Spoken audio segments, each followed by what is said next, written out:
Daily science dose की series में आज हम डिस्कस करने वाले हैं डोज नंबर 20 के इंपॉर्टेंट क्वेश्चंस को, जहां पे हम अच्छे लेवल के क्वेश्चन को अटेम्प्ट करने का सही तरीका को सीखने वाले हैं। बाकी का जो क्वेश्चंस है वो आपको डिफरेंट डोज में प्लेलिस्ट से आपको मिल जाएंगे। प्लेलिस्ट का नाम क्या है? Daily science dose physics. वहीं से आप बाकी के क्वेश्चंस को भी देख सकते हैं। तो चलिए यहाँ पे हम क्वेश्चन नंबर 191 से स्टार्ट करेंगे। ठीक है, तो देख लेते हैं पहला नंबर क्वेश्चन क्या बोल रहा है। देखिए पहला क्वेश्चन बोल रहा है कि डोरी से बांधे हुए एक पत्थर को तेजी से वृत्ताकार घुमाया जाता है, तो क्या होगा? घुमाते समय अचानक डोरी अगर टूट जाती है तो क्या होगा, आपको बतानी है। ठीक है, क्वेश्चन को फिर से मैं एक बार रिपीट करता हूं। देखिए बोल रहा है कि डोरी से बंधे हुए एक पत्थर को तेजी से वृत्ताकार घुमाया जाता है। ठीक है, अब बोल रहा है कि घुमाते समय अचानक डोरी अगर टूट जाए तो क्या होगी। तो देखिए काफी लोगों ने ये चीज ऑब्जर्व किया होगा, अगर आप डोरी से बांधे हुए एक पत्थर को इस ढंग से वृत्ताकार अगर घुमाएंगे, ठीक है, तो एक टाइम पर जब वो टूटेगा तो डायरेक्ट कहाँ जाएगा? ठीक एकदम स्ट्रेट लाइन में वो क्या होगा? दूर भागेगा। इसका मतलब क्या हुआ? इसका मतलब ये हुआ कि जब भी आप डोरी से बांधे हुए पत्थर को वृत्ताकार घुमाएंगे तो वो जब टूटेगा तो वो कहाँ जाएगा? रैखिक, ठीक है, पत्थर स्पर्श रैखिक क्या होगी? उड़ जाएगी। तो देखिए किस ऑप्शन में आपका राइट आंसर मिलेगा। ये देखिए पहला नंबर ऑप्शन जो है, ठीक है, ये आपका पहला नंबर ऑप्शन ही गिवन है। क्या बोल रहे हैं कि पत्थर स्पर्श रैखिक उड़ जाते हैं, मतलब रैखिक मतलब सीधे वो उड़ जाएगी। तो ये वाला आपका क्या हो जाएगा? करेक्ट आंसर हो जाएगा। चलिए टिक कर दे इसको। तो बिल्कुल ये आपका करेक्ट आंसर यहाँ पे हो जाएगा। ठीक है, आशा करता हूँ समझ में आया आपको। आसानी से इसको याद रख सकते हैं। आप सभी ने तो ऑब्जर्व किया ही होगा कि डोरी से बांधे हुए पत्थर को अगर राउंड घुमाएंगे, जब वो टूट जाएगा तो क्या होगा? स्ट्रेट दूर भाग जाता है। ठीक है, बढ़ते आगे। देखिए अगला क्वेश्चन बोल रहा है, काफी अच्छा क्वेश्चन है, एसएससी 2008 में पूछा गया है। ठीक है, कॉन्सेप्चुअल क्वेश्चन है। अगर आपका कॉन्सेप्ट क्लियर है तो आप इस ढंग का आंसर दे पाएंगे। अगर नहीं भी है तो मैं यहाँ पर आपका कॉन्सेप्ट बिल्कुल क्लियर कर देता हूँ जहाँ पे नीड होती है। देखिए क्वेश्चन यहाँ पे क्या बोल रहा है कि अंडा मृदुल जल में डुबोया जाता है किंतु नमक के सांद्र घोल में तैरता है। ठीक है, सॉरी, क्वेश्चन डुबोया जाता है, डूब जाता है। बोल रहे हैं कि अंडा जो है वो मृदुल जल में डूब जाता है, ठीक है, सिंक हो जाता है, डूब जाता है, किंतु अगर आप नमक के सांद्र घोल में रखेंगे, डालेंगे तो क्या होगा? तैरेगा। ऐसा क्यों होता है आपको बतानी है। तो देखिए यहाँ पर सिंपल सा एक कॉन्सेप्ट है। वो कॉन्सेप्ट क्या है? वो जो कॉन्सेप्ट है, आप चाहे तो ऑप्शन देख सकते हैं, ये रहा ऑप्शन। ठीक है, ये रहा ऑप्शन आपको दिख रहा होगा। देखिए पहला ऑप्शन क्या है? अंडा घोल से नमक का अवशोषण करता है और फैल जाता है। ठीक है, या फिर एल्बुमिन नमक के घोल में घुल जाता है और हल्का हो जाता है, या फिर नमक के घोल का घनत्व अंडे के घनत्व से अधिक होता है। तो बिल्कुल याद रखिए यहाँ पे सिंपल से, जैसे कि मैं आपको बता रहा था कि यहाँ पे सिंपल सा एक कॉन्सेप्ट लगने वाला है। वो क्या है? घनत्व का। ठीक है, घनत्व भी एक रीजन है जिसकी वजह से अंडा जो है वो सादे पानी में डूब जाती है जबकि नमक वाले पानी में तैरती है। ठीक है, तो आपका राइट आंसर यहाँ पे क्या हो जाएगा? तो आपका राइट आंसर हो जाएगा ये वाला। कौन सा? कि नमक के घोल का घनत्व अंडे के घनत्व से अधिक होता है। ठीक हो जाता है। तो ऐसा होता क्यों है? ये तो आपका राइट आंसर होगा। चलिए टिक करके देखते हैं। बिल्कुल ये आपका राइट आंसर होगा, लेकिन ऐसा होता क्यों है? ऐसा क्यों होता है कि नमक के घोल का घनत्व अंडे के घनत्व से अधिक हो जाता है? तो देखिए इसके पीछे सिंपल सा लॉजिक है। आपको चूंकि पता होगा, ध्यान से समझिए ताकि आप इस ढंग के क्वेश्चन को कभी नहीं भूलेंगे। समझिए, चूंकि आपको पता होगा कि जो अंडा होता है ना, अंडा का जो बाहरी दीवार होता है ये वाला, ये कैसा होता है? ये आपका अर्धपरागमय झिल्ली की तरह होती है। ठीक है, कैसी होती है? अर्धपरागमय झिल्ली की तरह होती है। तो जब इस अंडे को नमक वाले पानी में आप डालेंगे, ठीक है, नमक वाले पानी में आप डालेंगे तो क्या होगा? ये जो अंडा है, अंडा का जो बाहरी ये है, ठीक है, प्रसरण क्रिया द्वारा अंडा का जो ये बाहरी क्या, ये जो बाहरी आपका आवरण है जो कि अर्धपरागमय झिल्ली है, ये प्रसरण क्रिया द्वारा इसके अंदर जो भी आपका तरल पदार्थ है वो इस नमक पानी के साथ क्या हो जाती है? मिक्स हो जाती है। ठीक है, जिसके वजह से ये जो अंडा का जो बाहरी ये है, ठीक है, ये क्या होता है? सिकुड़ने लगता है, और सिकुड़ने की वजह से क्या होता है? ये अंडा जो है नमकीन जल में तैरना शुरू कर देता है। तो आई होप आपको कॉन्सेप्ट पूरा समझ में आया होगा। ठीक है, चलिए बढ़ते आगे। देखिए अगला क्वेश्चन है कि देखिए क्या बोल रहा है आपको। क्वेश्चन बोल रहा है कि किसी व्यक्ति को मुक्त रूप से घूर्णन कर रहे घूर्णी मंच पर अपना कोणीय चाल कम करने के लिए क्या करना चाहिए? बहुत ही अच्छा क्वेश्चन है, ये भी कॉन्सेप्चुअल क्वेश्चन है, एसएससी 2008 में पूछा गया क्वेश्चन है। बोले किसी व्यक्ति को मुक्त रूप से घूर्णन कर रहे मुक्त रूप से घूर्णन करना मतलब मान लेते हैं कि इस तरह से कोई एक मंच है जो कि क्या हो रहा है, कंटिन्यू घूम रहा है, इसमें कोई एक इंसान है, ठीक है। तो बोले कि घूर्णन जो मंच है, मंच पर कोणीय चाल अगर उसको कम करना है, चाल को अगर कम करना है उस व्यक्ति को, तो उस व्यक्ति को क्या करना चाहिए?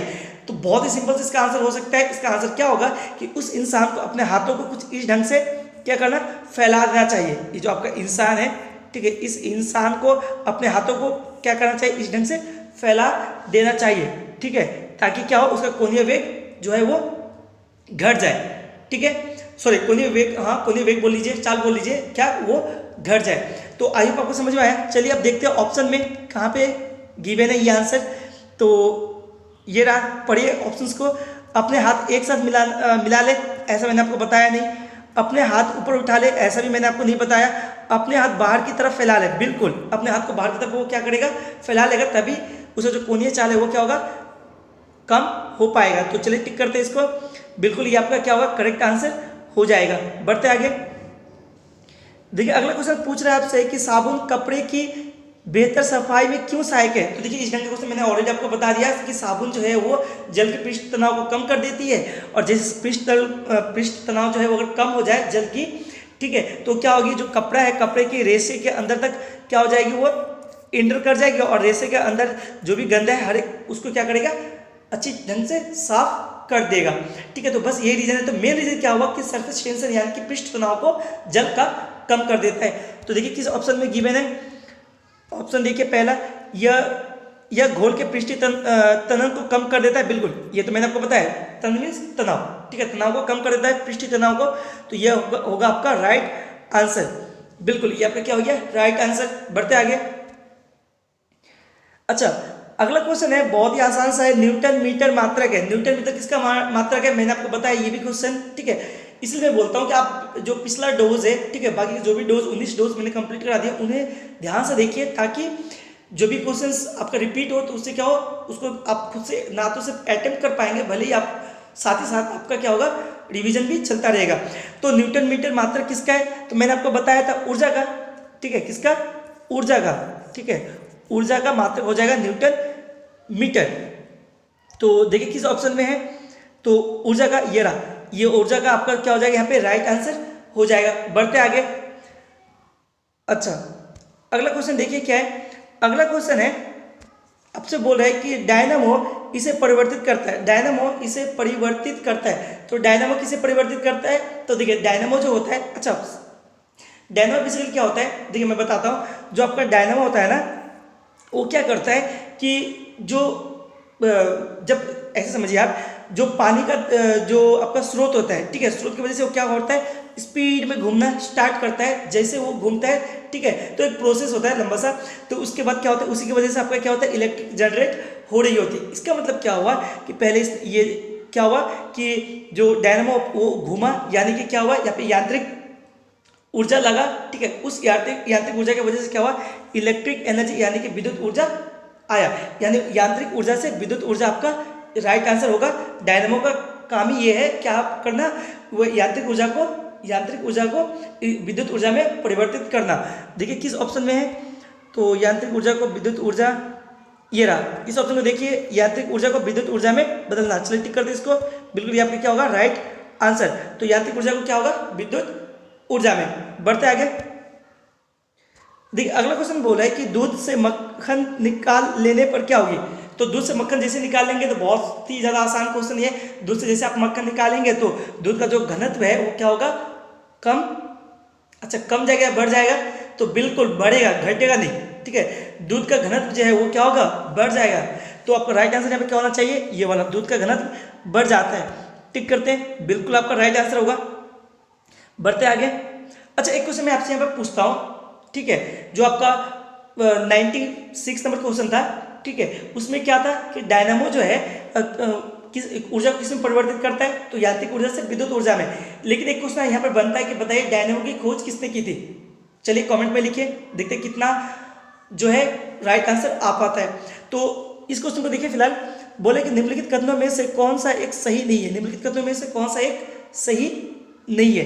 तो देखिए ये रहा कथन आपका गिवन है, चलिए सभी कथन को देख लेते हैं यहाँ पे। अच्छा देखिए पहला कथन है, किसी भी पिंड का भार भिन्न भिन्न ग्रहों पर भिन्न भिन्न होता है। तो आपसे क्वेश्चन क्या पूछा, क्वेश्चन को पहले ध्यान से समझिए। तो क्वेश्चन आपसे बोला था कि निम्नलिखित में से कौन सा कथन सही नहीं है, ठीक है, जो सही नहीं है उसको टिक करना है। तो चलिए अब देखते हैं। तो देखिए, किसी भी पिंड का भार भिन्न भिन्न ग्रहों पर भिन्न भिन्न होता है, ठीक है, तो बिल्कुल ये सही है। किसी भी पिंड का द्रव्यमान पृथ्वी पर, चंद्रमा पर और रिक्त आकाश में समान होती है, बिल्कुल द्रव्यमान चेंज नहीं होती, मैंने आपको बताया था। किसी भी पिंड की भारहीनता की स्थिति पर उस लगने वाले गुरुत्वीय बल के प्रति संतुलित होने पर होती है, तो ये भी आपका राइट आंसर ही है, स्टेटमेंट है, आंसर नहीं स्टेटमेंट है। आंसर तो आपसे पूछे कि कौन सा गलत है वो बताइए। तो किसी भी पिंड की भारहीनता की स्थिति पर उस पर लगने वाले, यहाँ पे होगा, उस पर लगने वाले गुरुत्वीय बल के प्रति संतुलित होने पर होती है, तो बिल्कुल ये भी सही है आपका। तो यानी कि लास्ट वाला आपका गलत होगा। तो देखते हैं क्यों गलत है। पृथ्वी की सतह पर समुद्र तल पर किसी भी पिंड का भार और द्रव्यमान समान होता है, तो बिल्कुल गलत, ठीक है। अगर द्रव्यमान होता तो वो अलग बात था, यहाँ पे भार भी दिया हुआ है, तो ये आपका स्टेटमेंट गलत हो जाएगा। तो ये वाला आपका गलत है, यानी ये यहाँ पे करेक्ट आंसर होगा, बिल्कुल, ठीक है। बढ़ते आगे। देखिए अगला क्वेश्चन काफी अच्छा क्वेश्चन है। बोले कि इस्पात के गोले में पदार्थ की मात्रा उसका क्या होता है, तो बहुत ही आसान है। पदार्थ की मात्रा उसकी क्या होगी, उसकी क्या होगी, मात्रा होगी, ठीक है। जो पदार्थ की जो मात्रा है उसका क्या हो जाएगा, मास होगा, ठीक है, यानी द्रव्यमान, मतलब द्रव्यमान होगा, ठीक है। तो इस गोले, जो आपका इस्पात है, इस्पात का जो गोला है, ठीक है, गोले में जो पदार्थ की मात्रा है वो क्या होगी, उस गोले की द्रव्यमान होगी, ठीक है, जिसे इंग्लिश में क्या बोलेंगे, मास होगी। अच्छा, एक चीज मैं आपको यहाँ पर समझाता हूँ। देखिए बहुत कोई कंफ्यूजन होता है, बहुतों का कंफ्यूजन देखिए मास और भार में, ठीक है। तो बहुत कोई करते क्या है कि बस वो रट के रखे कि मास अलग है, मास अलग है और आपका जो वेट है वो अलग है, यानी कि द्रव्यमान अलग है और भार अलग है। लेकिन क्यों है, काफी को पता नहीं होता, ठीक है। तो चलिए मैं आपको क्या करता हूँ, यहाँ पे एकदम क्लियर कर देता हूँ कि मास आखिर है क्या, यानी द्रव्यमान है क्या। तो जैसे आपका द्रव्यमान क्लियर होगा तो भार तो आप खुद ब खुद पता कर ही सकते हैं कि कैसे वो द्रव्यमान से अलग है। तो समझिए मास आखिर बोलेंगे किसको, यानी कि द्रव्यमान, मास आखिर बोलेंगे किसको। तो याद रखिए मास किसी भी वस्तु में, मास जो है किसी भी वस्तु में उपस्थित पदार्थ, मान लीजिए ये वस्तु है, ठीक है, इस वस्तु के अंदर उपस्थित जो पदार्थ का जो परिमाण होगा, पदार्थ का जो परिमाण होगा, ठीक है, परिमाण की जो मूलभूत माप होगी, उस पदार्थ की जो मूलभूत माप होगी उसे बोलेंगे क्या, उस वस्तु का द्रव्यमान, ठीक है। यानी कि यहाँ पर भी क्या हो रहा है, इसीलिए यहाँ पर भी क्या हो रहा है, इस्पात क्या बोला, इस्पात के गोले में पदार्थ की मात्रा बोला है, इस्पात के गोले में अंदर जो पदार्थ की मात्रा है तो वो क्या होगी, वो भी क्या होगी, द्रव्यमान होगी। मैंने आपको समझाया। तो राइट आंसर यहाँ पे क्या होना चाहिए, द्रव्यमान। देखिए किस ऑप्शन में, ये रहा द्रव्यमान, सेकंड नंबर ऑप्शन में आपको देखने को मिलेगा, ठीक है। तो इस ढंग से आप द्रव्यमान और भार को अलग कर सकते हैं, ठीक है। बढ़ते आगे। देखिए अगला क्वेश्चन क्या है, ये हमारा क्वेश्चन नंबर 200 कंप्लीट हुआ। तो क्या है, चंद्रमा पर वायुमंडल नहीं है, क्यों, ऐसा क्यों, क्या रीजन है। तो ये देखिए ऑप्शन, ठीक है, आप चाहे तो ट्राई कर सकते हैं। मैं इसलिए बोल रहा हूँ ट्राई कर सकते हैं क्योंकि आपने पहले ऑलरेडी अगर डोज को देखा है, सभी डोज को देखा, तो इस ढंग के क्वेश्चन को मैंने कंप्लीट कराया है, ठीक है। चंद्रमा पर वायुमंडल नहीं होने का कारण भी सही ढंग से समझाया है। तो ये रहा ऑप्शन को देखिए। तो यह पृथ्वी के पास है, तो ऐसा कोई रीजन है ही नहीं। यह सूर्य की परिक्रमा करता है, ऐसा भी कुछ नहीं। यह सूर्य से प्रकाश पाता है, ये भी कोई लॉजिक बनता नहीं है। तो लास्ट वाला आपका राइट आंसर हो जाएगा कि वहां परमाणुओं का पलायन वेग जो है उसके वर्ग मध्य मूल वेग से क्या है, कम है, ठीक है। इस स्टेटमेंट को मैंने बहुत ही अच्छे ढंग से आपको समझाया है। तो ये काफ़ी जरूरी हो जाता है कि आप सबसे पहले बाकी के डोज को देखिए ताकि हर तरह के जो पॉइंट्स हैं, ठीक है, वो अच्छी ढंग से आपको समझ में आए और आसानी से आंसर को टिक कर पाए एग्जाम टाइम में, ठीक है। तो चलिए इसको टिक कर लेते हैं। तो ये आपका बिल्कुल, ये आपका राइट आंसर हो जाएगा, ठीक है। यही रीजन है कि चंद्रमा पर वायुमंडल नहीं होता। तो आई होप आप सभी क्वेश्चन आपको समझ में आया होगा। इस ढंग से हमने टोटल 200 क्वेश्चन को कंप्लीट कर लिया है। अब बचा यांत्रिकी से सिर्फ 2 डोज, ठीक है। वो मैं आगे आने वाला जो 2 दिन है मैं आपको प्रत्येक दिन हर रोज क्या करता हूँ, 1 डोज तो देता हूँ, ठीक है, अपलोड करता हूँ। तो बाकी जो डोज है, 2 डोज है, वो 2 दिनों में आपको मिल जाएगी। इसके बाद हम स्टार्ट करेंगे एक नई टॉपिक, ठीक है, जहाँ पे वहाँ पर भी मैं आपको सिखाऊंगा कैसे आप अच्छे लेवल क्वेश्चन को अटेम्प्ट कर सकते हो, बेसिकली साइंस पोर्शन में, ठीक है। तो चलिए मिलते हैं अगले सेशन में, तब तक के लिए थैंक यू, पढ़ते रहिए और सीखते रहिए।